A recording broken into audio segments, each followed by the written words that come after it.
Welcome all sports fans, YouTubers, Facebookers, all social media across the nation. This is Uneducated Sports Talk, and we got my man Brian Wilkinson back in the building, and this is our college casual football talk. We're going to recap Week 8 and preview Week 9 of the college football season, and it's only getting better and more crazy every single week we got going on. So, B-Dub, how you feeling, baby? Man, had a week off. We went out of town last weekend. That's why there was no show. So I didn't really get to catch much, but a lot happened. Yeah, a lot happened while you're gone. Yeah, and we're going to recap that for Week 8. Like I said, we do apologize for last week not being there, but we're here for this week. So let's start it off with some very big games that happened in Week 8. Michigan State versus Michigan, and a game that started off in the pre-games. Crazy, yeah. Michigan State obviously has this ritual that goes on every single game, and, a couple of Michigan guys didn't like it, particularly one guy, and he was going off just kicking the logo, and it went crazy from the start, and you're like, okay, well, this is something. Sure enough, it was a defensive battle game, and Michigan is bringing that defense all of a sudden, and they've done it all year pretty much. Their long blemish to Notre Dame gave it 24 points in the Big House. Well, we'll talk about Notre Dame in later on in the episode. But let's talk about Michigan's 21-7 victory. They came in ranked number 6 against Michigan State team. That's, regardless of their record, is still a rivalry game, and we always seen it go one way or the other, man. Let's talk about Michigan. And what kind of chance are they building? What kind of resume are they building for themselves for the national college football playoffs? A very good one. They've been winning games pretty handily. Like you noted, bringing the big defense. They've been running the ball really well. Right. Shea Patterson, former Ole Miss quarterback, transferred to Michigan, has been looking good. He's kind of been getting the rhythm back on. He only threw for 200 yards in this game, but they ran for over 100 yards on the ground, so there was no need for him to do anything big with his arm. It looked like a good, solid John Harbaugh team. Hey, it's crazy because Week 1, everyone wanted John Harbaugh's job. They said, you know what? He lost to Notre Dame, and no one knew that Notre Dame would be playing very well at this particular time of the season. But Week 1, they was like, we're done with John Harbaugh. He's got to go. And pump your brakes. And that's the beauty of college football. That's the beauty of sports. Yeah. You just never know. And Michigan is that team that we didn't think from Week 1. I figured that we had just an average team. They'll probably go 8-5, 7-6, something like that, and get a decent bowl game and then roll with it. No, this team has shown that they are going to actually have a great bowl game and could find themselves in the college football playoffs if they basically. Yeah, they are. Went on, but we have a scenario where it might not even happen, and we'll talk about that later on in the episode as well. But I'm excited for Michigan. I really think that their schedule isn't. Well, it's crazy, but you have great matchups. You have Penn State, you have Ohio State, and that's just a resume ready to be filled with W's, and that's automatic like college football playoffs if you can get those W's. Because we all know those teams from that side of the conference usually beats the other side. Yeah, they do have a couple. Well, one contender in particular we're going to get to see this week that we'll talk about a little bit more when we get to Penn State. But otherwise, Michigan pretty much sitting in the driver's seat in that Big Ten conference. Yep. Thanks to a loss from Ohio State. We'll get to that in just a second. But let's break down surprising victory. Not that surprising, but let's break down Clemson basically manhandling North Carolina State. North Carolina State came in with a nice passing attack from a very good quarterback, but they seemed to shut him down in this particular game. And Trevor Lawrence and Travis Etienne they're finding the rhythm. And Etienne, yes, although the rushing yards weren't there, but this game, touchdowns stood there. Another 3 touchdown performance from him. And Clemson, all of a sudden now, you got kind of scared when Lawrence went out with a concussion, and they had that battle against Syracuse and almost let the game go. But now they've reformed and they're back to themselves.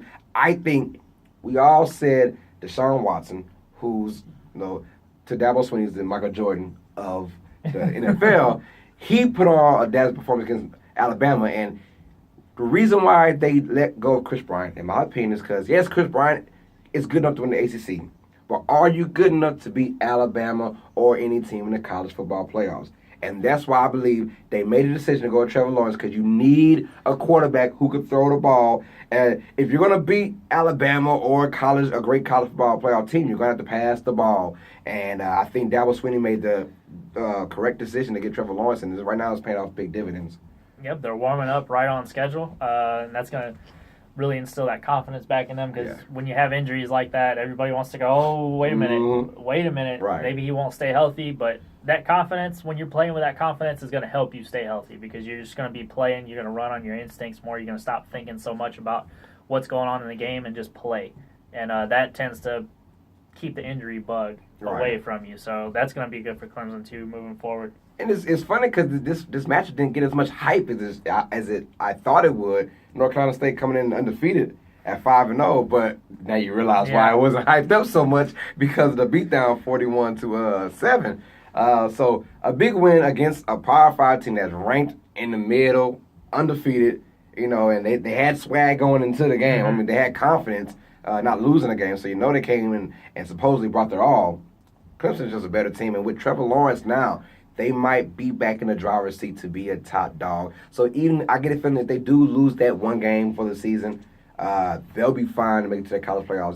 Them and Bama are the only two teams you kind of feel confident with one loss can get in no matter what's going on. No, those are the only two teams in the country, in my opinion, who have that one loss and we can still get in and kind of feel. So LSU versus Mississippi State. We know LSU is on a bye week and Alabama will on a bye week for their big matchup in 2 weeks. It's not next week, so.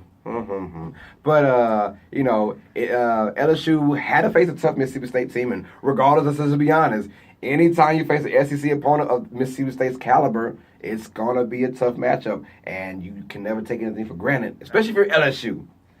And LSU came in and flashed that defense. My God. And they were on Fitzgerald like white girls on Kobe Bryant. It was just, it was bad. The man had 8 completions on the night. Just 8 completions, almost less than 50 yards passing. He did run for 131, but when you're playing from 2 touchdowns behind, that kind of stops. Yeah, it doesn't matter. Run the ball. It's okay. You're eating up time. Like I said, a great performance of LSU's defense, and they're just, they're LSU. They're going to come out with defense. One thing, if the offense doesn't show up, and it really did. I mean, 19 points is nothing to be like, oh, played great offense. No, but that defense and that environment in LSU, and think about it, this year they face Alabama in LSU, so it's going to be a crazy atmosphere. We'll break all that down next week to preview for that Week 10 preview. We'll break that down. But right now they're both on bye weeks for Week 9. But LSU did what they had to do. They went in there and they dominate, and you got to win. And as of right now, all you need is wins to stay kind of relevant, because one more loss, especially in SEC play against a non-Alabama team, it's not a good look on your resume. So you got to win these games, and they did. Now, coming to rank number 5, they had to win this game. So, very important.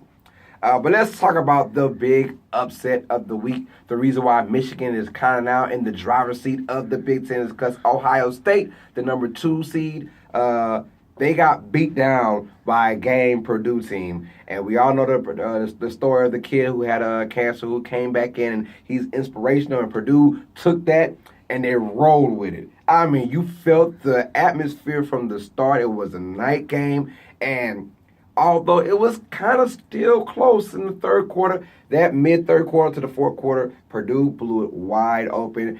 Big play after big play after big play. They had their freshman wide receiver who was just a monster. And he had his choices of going to all SEC schools, and he decided to go to Purdue. It was kind of weird.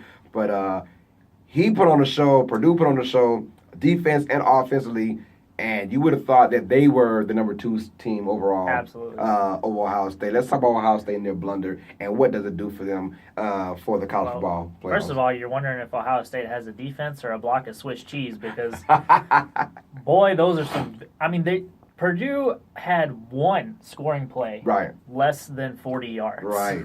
One. You going there? That, in and of itself, is absolutely inexcusable for a top 10 team, much less number 2 ranked squad.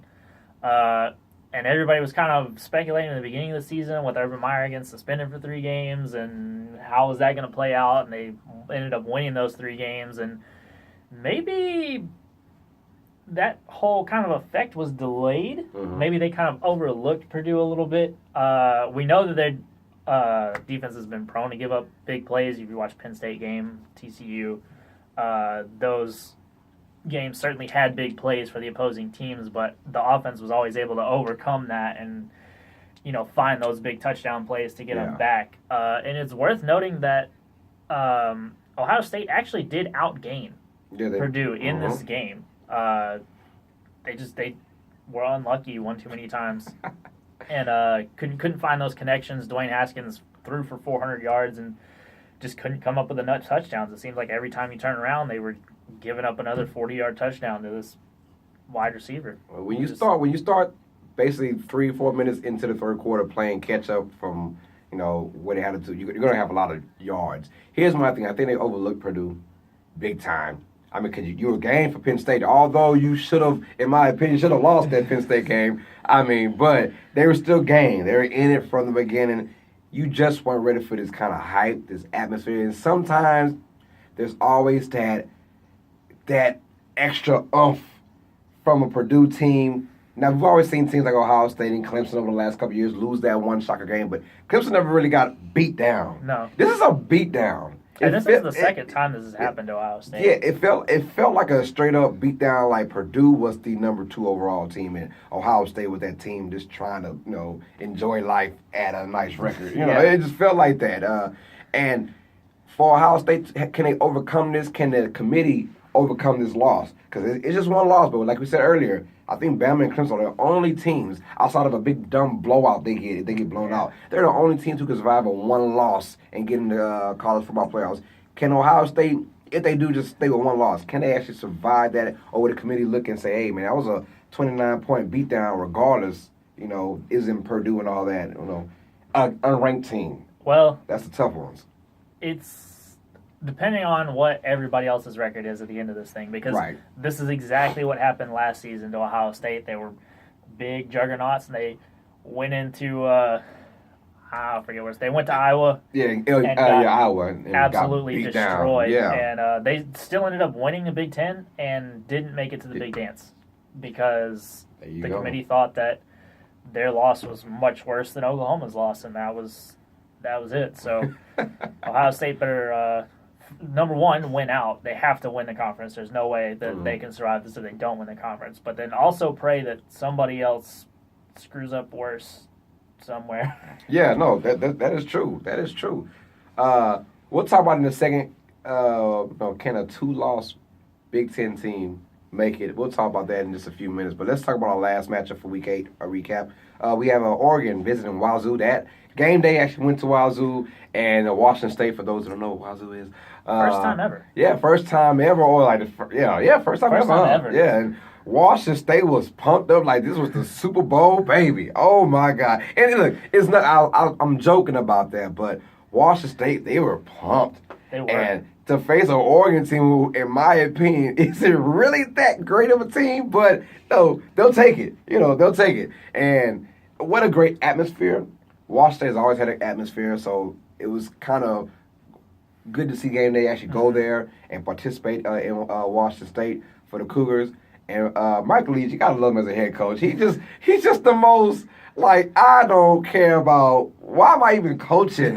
I don't know, why am I coaching again? It doesn't matter. You should have saw the interview. I don't know if you saw the interview, but the interview when he wins the game, he has this just stoic face. He just doesn't know what to say, doesn't know why he's here, and that's why we love him. And, he wanted to say so many negative things about the game, but the crowd was too hyped up, and, they're even telling him, hey, you got to smile, coach. But they're 6-1, and we're ranked 25. They jumped to 11 spots by beating the Oregon team that, in my opinion, isn't deserving to be jumped 11 spots from beating this team.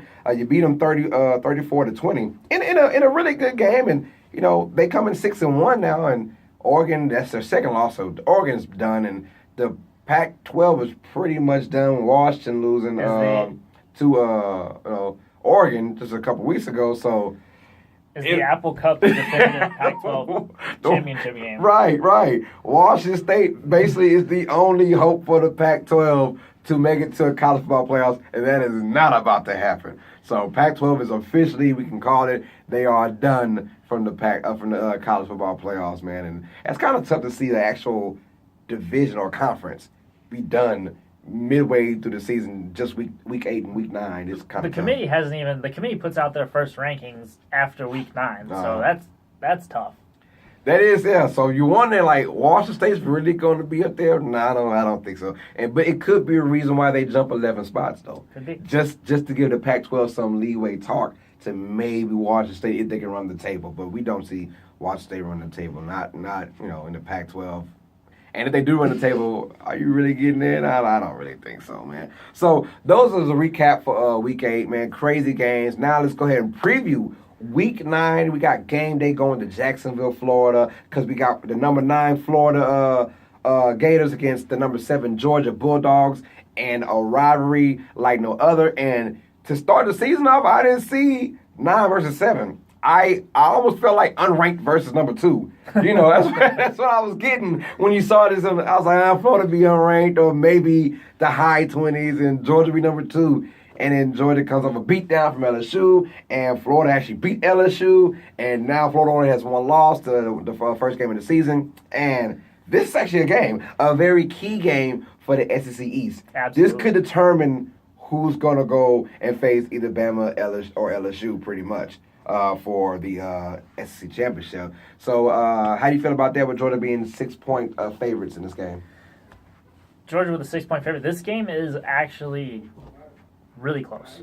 I know you have enjoyed dogging on Florida all year long. I have. But when you actually look at the tail of the tape and you look at the stats for these two teams, they are nearly identical.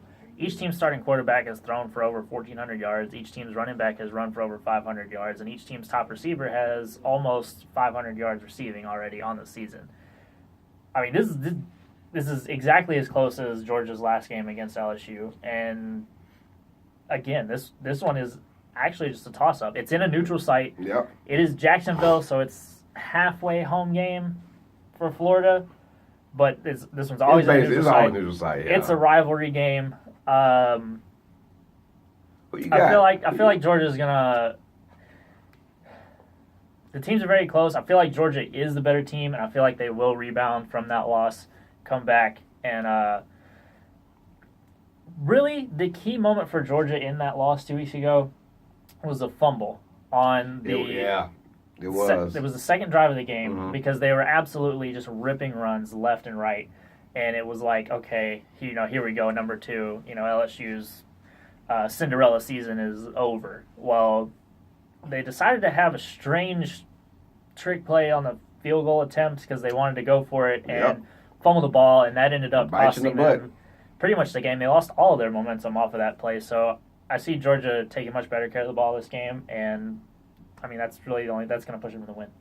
Good. I'm glad you went with Georgia because I'm going with Florida.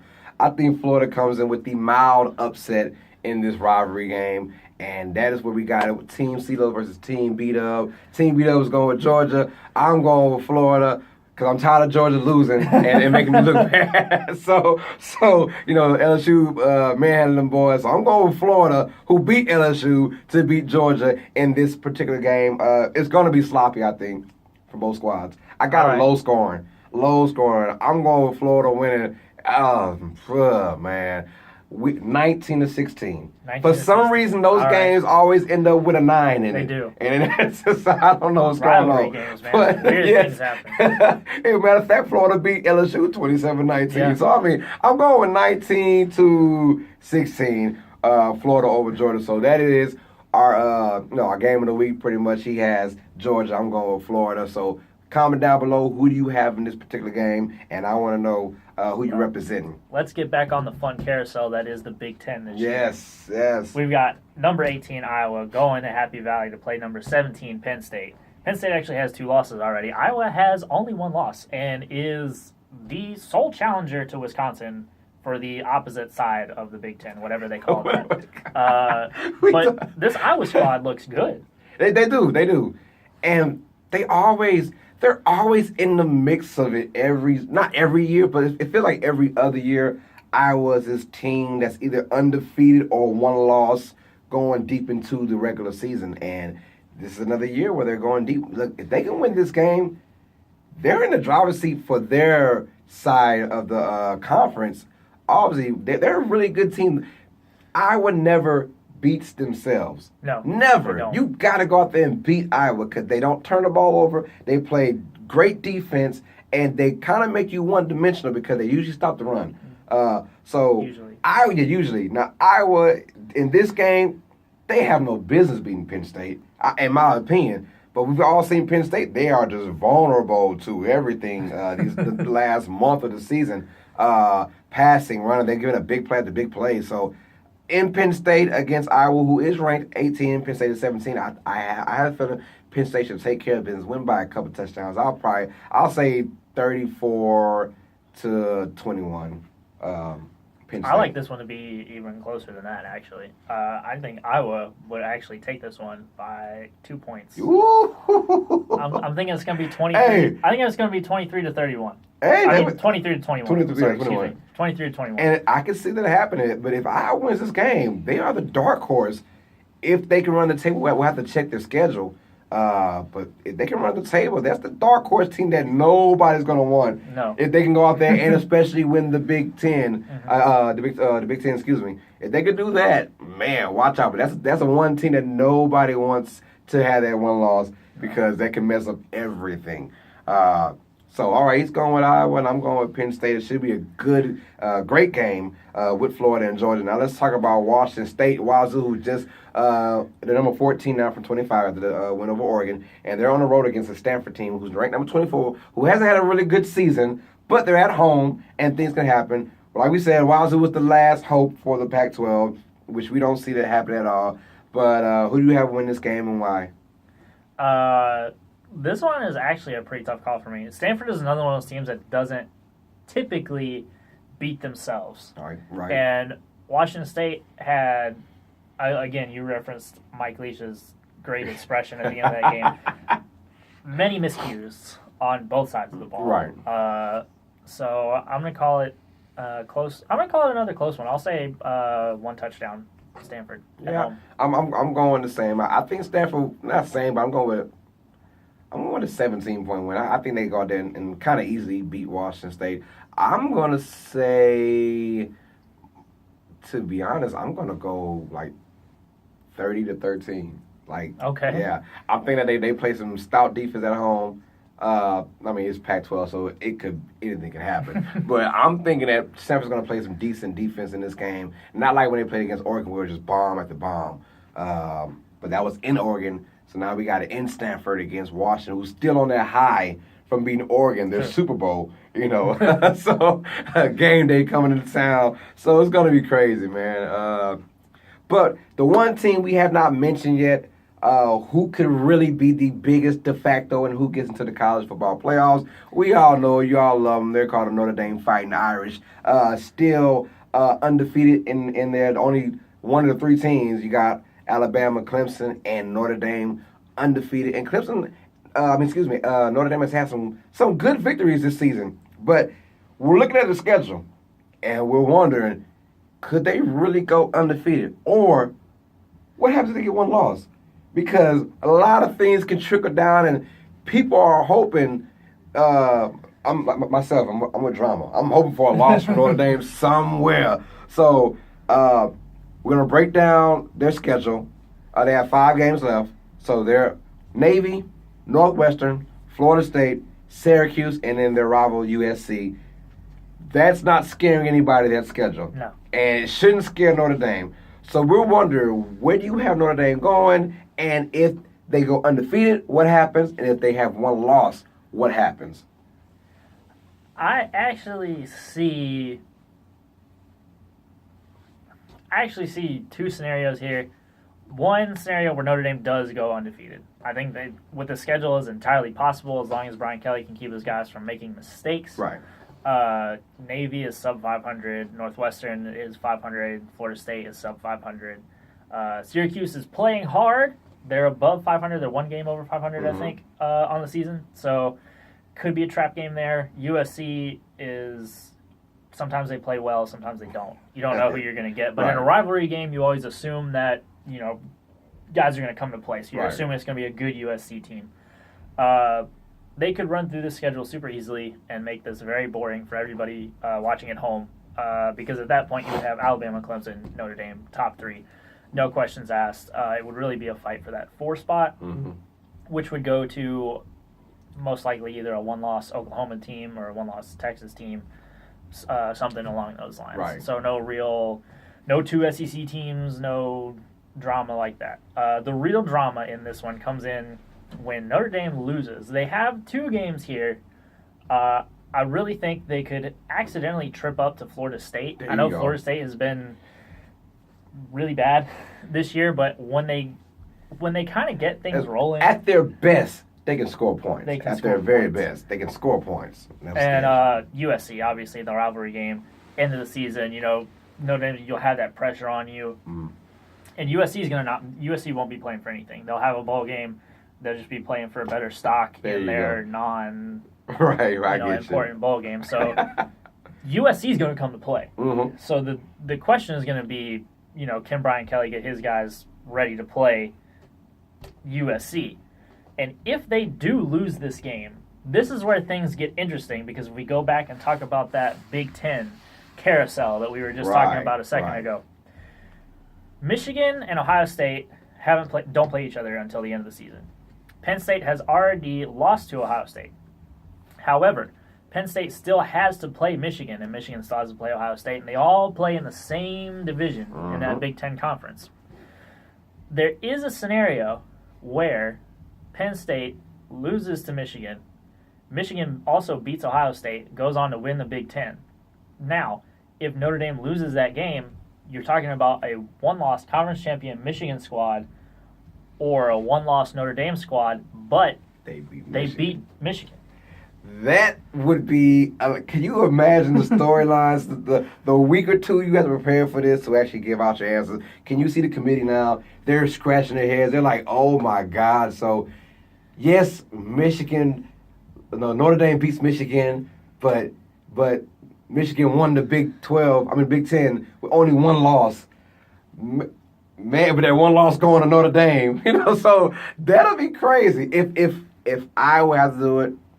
It's tough. I would have to go with Michigan as a champion from a conference. And Notre Dame, that's just their downfall not having a conference. I mean, because that means you went to Penn State, and you played Penn State, and you played Ohio State, and you beat them both. I mean, that right there should be your resume right there. And I get a feeling if they go through that. Oh, and by the way, beating the winner from the other part of the conference as well in the Big Ten championship, while Notre Dame is actually sitting down watching them play it. See what I'm saying? So absolutely. Now, you have to do that. That's why Notre Dame. I mean, they can't. They're not in the conference, so it's gonna be kind of tough. They have to run the table, and you figured it's probably why all the tough games are in the beginning, and now the other games are at the back half of the season. Who would you go if there's Notre Dame one loss? And to Michigan. I absolutely agree. I think you need to put that importance on the conference championship game, because it is there. You're playing. This is a really fun dynamic of scheduling, because on the one hand there is the conference and having the conference championship to you're playing tough opposition to boost your schedule, to boost your resume. But there's also the Notre Dame side of things where they're independent. Yeah. So you can schedule whoever you want. You can play Notre Dame could play Alabama, Clemson, Michigan, and Washington, right? For whatever, if they wanted to. I wouldn't recommend playing that schedule, no, but they could if they wanted to, and playing that schedule would soften those losses in the committee's eyes for you, because that schedule is ridiculously hard. You've heard it, the guys on ESPN and talking about LSU this season, because their schedule this year is just absolutely monstrous. They started with that game with Florida, turned around, played Georgia, turned around off of that. They got a small gap in there with Mississippi State at home. Get the bye, turn around off of that, play Alabama. Then it comes back with Arkansas, but then they've got Rice, and they have to finish the season at Texas A&M. Which is not any just that is crazy. Game, it's not a given. So when you're thinking about it in terms of the scheduling, you could give the edge to Notre Dame if they were to be scheduling tougher opposition. Right. But they're not, in which case I think you have to go with the conference champion. Yeah. I mean, it's kind of easy to think, but still, there's just a conversation you'll get from all media sources. Mm-hmm. They're like, but their only loss. Their loss came to Notre Dame, so Notre Dame has to go undefeated. Otherwise, it's going to be a very tough hill. Oh, and who says Michigan goes undefeated? We're just throwing it out there.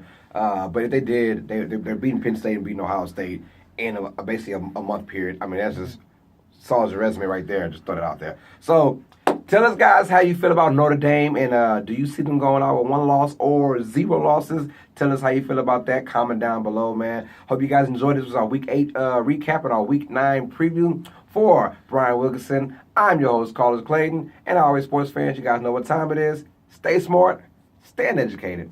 Peace.